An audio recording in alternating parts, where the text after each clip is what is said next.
Hi my beautiful ladies, welcome to SRK Telugu beauty tips. నేను మీ అందరినీ ఈ రోజు మీతోనే ఒక చక్కటి వీడియోని అయితే షేర్ చేయబోతున్నానండి. ఈ రోజు వీడియోలో నేను షేర్ చేయబోతున్నాను అంటే బ్రైట్ బ్యూటీ వల్ల విటమిన్ ఈ, సి ఇంకా ఏ గుణాలతో కలిగిన ఒక చక్కటి ఫేస్ వాష్ గురించి అయితే చెప్పబోతున్నాను. అయితే ఇందులో మనకి విటమిన్ సి, ఈ ఇంకా అలాగే ఏ గుణాల వల్ల మనకి ఎటువంటి ప్రయోజనాలు కలుగుతాయి, ఈ విటమిన్స్ అన్నింటినీ కూడా ఇన్ఫ్యూజర్ చేసి ఫేస్ వాష్ లో అయితే నిక్షిప్తం చేశారని చెప్తున్నారు. మరి ఇటువంటి ఫేస్ వాష్ ని యూజ్ చేయడం వల్ల ఎటువంటి ప్రయోజనాలు కలుగుతాయి, ఎవరెవరికి బాగా పనిచేస్తుంది, ఇంకా దీని ప్రైస్ అంతా వగర డీటెయిల్స్ అన్ని కూడా వీడియోలో అయితే చెప్పుకుందామండి. కనుక వీడియోని ఎక్కడ కూడా స్కిప్ చేయకుండా చూడండి. ఇంకా మన ఛానల్ ఎవరైనా కొత్తగా చూస్తున్న వాళ్ళు ఉంటే తప్పకుండా మన ఛానల్ని సబ్స్క్రైబ్ చేసుకోండి. మీరు సబ్స్క్రైబ్ చేసుకోగానే పక్కన ఒక బెల్ ఐకాన్ కూడా వచ్చేస్తుంది. అది కూడా హిట్ చేసినట్లయితే నేను పెట్టే ప్రతి వీడియో నోటిఫికేషన్ మీ వరకు వచ్చేస్తుందండి. ఇప్పుడు ఇంకెందుకు ఆలస్యం, లేట్ చేయకుండా వీడియోలోకి వెళ్ళిపోదాం.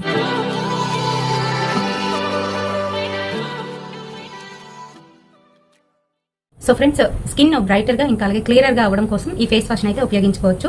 అన్ని స్కిన్ టైప్స్ వాళ్ళు కూడా ఈ ఫేస్ వాష్ ని ఉపయోగించుకోవచ్చు అని చెప్తున్నారు. అయితే ఈ ఫేస్ వాష్ లోని విటమిన్ సి ఉండడం వల్ల మన స్కిన్ ని బ్రైటర్ గా అయితే చేస్తుంది.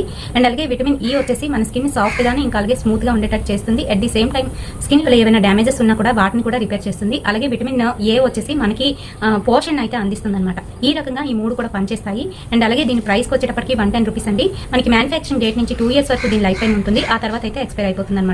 ఇందులో మనకి 50 grams ఆఫ్ కంటెంట్ అయితే ఉంటుంది. ఈ లోపల చూసుకున్నట్లయితే మనకి ఆరెంజ్ కలర్ లో అయితే ఉంటుంది అనమాట. ఈ రకంగాను మనకి చిన్న చిన్న బాల్స్ లాగా అయితే ఉంటాయి అనమాట. మైక్రో వ్యాక్స్ బీడ్స్ అయితే ఉంటాయి అనమాట. ఈ బీడ్స్ ఏంటంటే మన ఫేస్ ని మంచిగా ప్యాంపర్ చేస్తాయి. ఇంకా అలాగే ఇందులోని విటమిన్ సి, ఈ అండ్ అలాగే ఏ కూడా ఉన్నాయి కాబట్టి అవి మంచిగా క్లెన్సింగ్ ఇంకా దాంతో పాటుగాను మన స్కిన్ ని క్లియర్ గా అయితే చేస్తాయి అనమాట. బ్రైట్ గా చేయడానికి విటమిన్ సి అనేది ఎక్కువ శాతం ఉంది ఇందులోని, కాబట్టి మన స్కిన్ చాలా బ్రైట్ గా తయారవుతుంది అని చెప్తున్నారు. దీంతో పాటుగా అంటే ఫేస్ వాష్ తో పాటుగా మనము Pond's bright beauty face cream ఇంకా అలాగే సీరం కూడా యూజ్ చేసినట్లయితే మంచి రిజల్ట్ వస్తుంది అని చెప్తున్నారు. అయితే సీరం ప్లస్ క్రీమ్ గురించి ఇదివరకు వీడియోలో అయితే నేను చెప్పాను. ఎవరైనా చూడకపోతే డిస్క్రిప్షన్ లోని దానికి సంబంధించిన లింక్ అయితే ప్రొవైడ్ చేస్తాను, ఒకసారి విజిట్ చేసి చూడండి. ఇదేంటంటే మనకి సేమ్ ప్రొడక్ట్ యూజ్ చేసినట్లయితే మంచి రిజల్ట్ వస్తుంది అని చెప్తూ ఉంటారు. దానికి గల కారణం ఏంటంటే అందులోని కూడా సీక్రెట్ కంటెంట్ కాబట్టి మనకి ఎటువంటి డ్యామేజెస్ అనేవి జరగకుండా ఉండడం కోసం వాళ్ళు ఇలాంటివి అయితే మనకి బయటికి ఉత్పత్తి చేస్తూ ఉంటారు. సో ఈ ఫేస్ వాష్ తో పాటు మనము bright beauty serum plus cream ని యూజ్ చేస్తే మంచి రిజల్ట్ అయితే వస్తుంది. సీరం వేరేగా క్రీమ్ వేరేగా కొనే బదులు అదైతే చాలా బాగుంటుంది. సో ఇది ఎలా అప్లై చేసుకోవాలి, ఎన్నిసార్లు అప్లై చేసుకుంటే మంచి రిజల్ట్ వస్తుంది అనేది తెలుసుకుందాము. ఇది వచ్చేసి నార్మల్ ఫేస్ వాష్ లాగే కొంచెం అమౌంట్ లో తీసుకొని మనం ఫేస్ అంతా కూడా అప్లై చేసుకొని కొంచెం ఎక్కువగానే 2 నిమిషాలు మసాజ్ అయితే చేయాలి. ఆ తర్వాత ఫేస్ వాష్ చేసేసుకోవడమే. ఇలా ప్రతిరోజు 2 సార్లు చేసుకోవడం వల్ల మంచి రిజల్ట్ అయితే ఉంటుంది. ఎవరైతే క్లియర్ ఇంకా అలాగే ఫేర్ స్కిన్ కావాలి అనుకుంటారో అటువంటి వారికి చాలా మంచి ప్రోడక్ట్ అని చెప్పుకోవచ్చు ఈ face wash. Normal face wash లాగా స్టిక్కీగా అనిపించదు, చాలా స్మూత్ గా అయితే ఉంటుంది. మన స్కిన్ ని బాగా ఎక్స్ప్లోర్ చేస్తుంది. ఆయిలీ స్కిన్ ఎవరికైతే ఉంటుందో అటువంటి వారికి చాలా బాగా పనిచేస్తుంది. ఎక్సెస్ ఆయిల్ మనకి రిలీజ్ అవుతూ ఉంటుంది కదా, ఆ ఎక్సెస్ ఆయిల్ ని క్లియర్ చేస్తుంది అనమాట. మరి ఈ విధంగానైతే పనిచేస్తుంది. మరి ఈ రోజు వీడియోలోని మనం చెప్పబోయే ఒక చక్కటి లవ్ ఇన్సిడెంట్ గురించి అయితే వెళ్ళిపోదాము. నేను లవ్ కమ్ క్రైమ్ ఇన్సిడెంట్స్ అయితే చెప్తున్నాను కదా. ఈ రోజు కేవలం ఏంటంటే ప్రేమించి పెళ్లి చేసుకుంటేనే ఇలాంటి క్రైమ్స్ అనేవి జరగవు. ప్రేమించి పెళ్లి చేసుకోకపోయినా కూడా మన తలరాత బాగోపోతే అది పెద్దవాళ్ళు నిర్ణయించిన పెళ్లి అయినప్పటికీ కూడాను ఇలాంటి ఇబ్బందులు ఎదురవ్వాల్సి వస్తుంది అని మీకు చెప్పడం కోసం చెప్తున్నాను. కొంతమందికి అవగాహన కల్పించడం కోసం ఈ వీడియోస్ అయితే చెప్తున్నానండి. ప్రతిరోజు మన ఛానల్లోని లవ్ కమ్ క్రైమ్ ఇన్సిడెంట్స్ గురించి ఒక చక్కటి వీడియో అయితే వస్తూ ఉంటుంది. స్టార్టింగ్ నుంచి ఎండింగ్ వరకు అయితే చూడండి. అయితే ఈ రోజు మనం చెప్పుకోబోయే ఇన్సిడెంట్ ఏంటి అని అంటే, ఆ అమ్మాయి చక్కగా చదువుకుంది, పీజీ కంప్లీట్ చేసింది. ఆ తర్వాత ఉద్యోగానికని చూస్తుందన్నమాట. ఈ లోపే వాళ్ళ పేరెంట్స్ ఎవరైతే ఉన్నారో వాళ్ళకి చాలా లేట్గా పుట్టిందనమాట. సో తన తర్వాత 2 తమ్ముళ్ళు అయితే ఉన్నారు. సో తనకి మ్యారేజ్ చేయాలి, ఇంకా తర్వాత ఇంకా తమ్ముళ్ళు కూడా ఉన్నారు కదా, వాళ్ళకి కూడా చూడాలి కదా అనే ఉద్దేశంతో ఏంటంటే ఈ పేరెంట్స్ మ్యారేజ్ ప్రపోజల్స్ తీసుకురావడం స్టార్ట్ చేశారు. సో తను ఏంటంటే లవ్ చేయలేదు, అప్లై చేసింది. జాబ్ వస్తే వెళ్దాము, సరే ఇంట్లో కూడా కష్టంగా ఉంది కదా అని చెప్పేసి, ఎందుకంటే వాళ్ళది కొంచెం ఫైనాన్షియల్ గా వీక్ గా ఉన్నారు. సో అందుకనే తను కూడా జాబ్ చేద్దాం అనుకుంది. అయితే ఈలోగా వాళ్ళ పేరెంట్స్ ఏం చేశారంటే కంగారు పడిపోయి పెళ్లి చేసేద్దాం, అమ్మాయికి అబ్బాయిని చూడగానే అబ్బాయి అందంగా కనిపించేసి వాళ్ళకి ఆస్తి ఉంటే చాలు, ఇంకేమీ అవసరం లేదు, అబ్బాయి మనసులో ఎవరున్నారు ఏంటి, ఈ అమ్మాయిని బాగా చూసుకుంటాడా లేదా, మంచి స్వభావం కలవాడా లేదా అనేది కూడా గమనించకుండా ఏదో ఒక ఉద్యోగం ఉండి ఇల్లు ఉండి ఆస్తి ఉంది వెనకాల చూడడానికి బాగుంటే చాలు అనమాట. అంటే ఈ అమ్మాయిని ఎలాగైనా వదిలించుకోవాలి, అలా ఉంటారు పేరెంట్స్ కొంతమంది. అదేంటో నాకు అర్థం కాదు. ఏంటంటే ముందు మనము ఇష్టం వచ్చినట్టు చేసేయకుండా వాళ్ళ మనసులో ఏంటుంది, ఏం చేద్దాం అనుకుంటున్నారు అనేది తెలుసుకొని వాళ్ళకి నచ్చినట్టుగా కొన్నాళ్ళు వదిలేస్తే ఆ తర్వాత వాళ్ళు ఎటువంటి ఇబ్బందులు ఉన్నా కూడా తనే ఫేస్ చేస్తుంది. కాబట్టి అక్కడ గెలుపు వచ్చినా లేదంటే ఓటం వచ్చినా తను అది తీసుకుంటుంది ఈజీగాను. ఆ తర్వాత మీ దారిలోకి రావడము లేదంటే తన దారి బాగుంటే అటుపక్కే మీరు వెళ్ళడం అనేది జరుగుతుంది. గుర్తుపెట్టుకోండి. కొంచెం అమ్మాయిలు కనీగానే వాళ్ళ నెలకొకలాగా వదిలించుకోవాలని మటుకు చూడకండి. అయితే ఇలా సరే మ్యారేజ్ చేసేద్దామని చెప్పి చూసారు సంబంధం. అబ్బాయి బాగానే చదువుకున్నాడు, ఉద్యోగం చేస్తున్నాడు, మంచి ఉద్యోగం. అబ్బాయికి ఏజ్ చాలా ఎక్కువ, అమ్మాయికి అబ్బాయికి 8 years అయితే గ్యాప్ ఉందన్నమాట. 8 ఇయర్స్ గ్యాప్ ఉన్నప్పటికీ కూడాను తను ఏంటంటే వాళ్ళ పేరెంట్స్ ఇచ్చిన సంబంధం అని చెప్పి ఒప్పుకొని పెళ్లి చేసుకోవడం అనేది జరిగింది. పెళ్లి చేసుకున్న 3వ రోజుకే తనకి అర్థమైపోయింది ఏంటి అని అంటే తనకి ఇంకొక అమ్మాయితోని అఫైర్ ఉంది అనే సంగతి.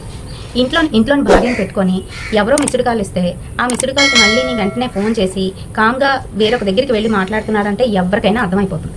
సో తన మనసులో తినలేదు అని క్లియర్గా అయితే అర్థమైపోయింది తనకి. అయినప్పటికీ కూడా గుట్టుగా నుండి కూడాను పేరెంట్స్ని ఇబ్బంది పెట్టకూడదు, అలాగే పెద్దవాళ్ళ పరువు తీయకూడదు అని చెప్పి తన మటుకు తనైతే వెళ్ళిపోతుంది, ఏం తెలియనట్టుగా బిహేవ్ చేస్తుంది. అయితే ఇది అలా కొన్నాళ్ళకి కొనసాగిన తర్వాత ఒక్కొక్కసారి ఏంటంటే చాలా తెలివితేటలు అనమాట. అబ్బాయిలకి ఇలాంటి వాటిలో బాగా తెలివితేటలు ఉంటాయి. అదేంటంటే ప్రేమించిన దాన్ని ఈ పెళ్ళాన్ని కూడా ఇద్దరిని కలిపేస్తే ఇంకెటువంటి ప్రాబ్లమ్స్ రావులే అనే ఒక చెత్త ఐడియా మటుకు వస్తుంటుంది. నేను ప్రేమించిన దాన్ని వదిలిపెట్టరు, యువతలు పెళ్లి చేసుకున్న అమ్మాయిని కూడా వదిలిపెట్టరు. అయితే ఎలాగైనా వదిలించుకుందాము, ఈ అమ్మాయిని వదిలించుకుందాం అనుకున్నారో మరి ఇంకేంటో తెలీదు. అవతల అమ్మాయికి పరిచయం చేసి చాలా హ్యాపీగా ఇద్దరితోని తిరుగుతున్నాడు, మాట్లాడుతున్నాడు అనమాట. నా ఫ్రెండ్ అని పరిచయం చేశాడు. సో తెలిసిపోయింది ఈ క్యాండిడేటే ఆ క్యాండిడేట్ అనేసి. తెలిసిపోయిన తర్వాత తను కూడా ఏంటంటే ఏం తెలియనట్టుగా బిహేవ్ చేస్తుంది. ఇలా కొన్నాళ్ళు సాగింది.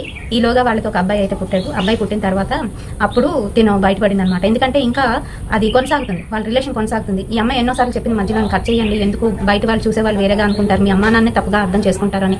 అంటే ఆ విధంగా చెప్తేనైనా మానుతాడని.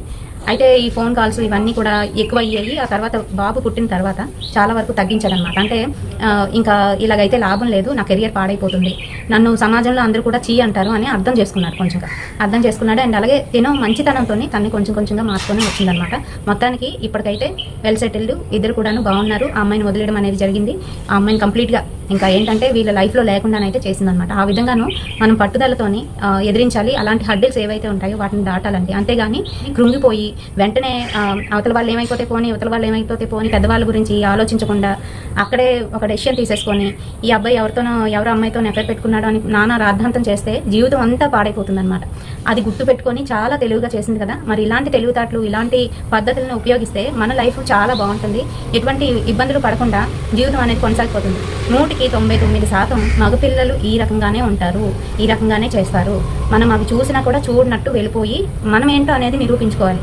అది బయటను కావచ్చు, ఇంట్లోనైనా కావచ్చు. అక్కడ అత్తమామ ఉండి ఎన్నో రకాల ఇబ్బందులు పెట్టినప్పటికీ కూడాను ఈ భర్త అనేవాడు తనని పట్టించుకోవట్లేదు, వేరొక అమ్మాయి తన మనసులో ఉందని తెలిసినప్పటికీ కూడాను సాధించుకు వస్తేనే నీ గొప్పతనం అనేది తెలుస్తుంది. సో ప్రతి ఒక్కరికి కూడాను వాళ్ళలో ఉన్న ధైర్యం బయటికి తీసుకురావాలి, వాళ్ళకి అవేర్నెస్ కలిగించాలి అని చెప్పేసి ఈ వీడియోస్ అయితే చెప్తున్నాను. ఇవి నిజంగా జరిగినవేనండి. మాకు తెలిసిన వాళ్ళకి, ఇంకా అలాగే చుట్టుపక్కల ఉన్న వాళ్ళకి జరిగిన స్టోరీసే, అంటే నిజంగా జరిగిన ఇన్సిడెంట్సే. వాటిని బేస్ చేసుకునే నేను చెప్తున్నాను. నచ్చితే తప్పకుండా ఒక లైక్ అయితే వేయండి, షేర్ చేయండి మీ ఫ్రెండ్స్ అండ్ ఫ్యామిలీ మెంబర్స్కి. మరిన్ని ఇలాంటి బ్యూటిఫుల్ అండ్ ఇంట్రెస్టింగ్ వీడియోస్ కోసం తప్పకుండా ఫాలో అయిపోండి SRK తెలుగు బ్యూటీ టిప్స్. రేపటి సరికొత్త వీడియోతో మళ్ళీ మీ ముందుకు వచ్చేస్తాను. Until then by.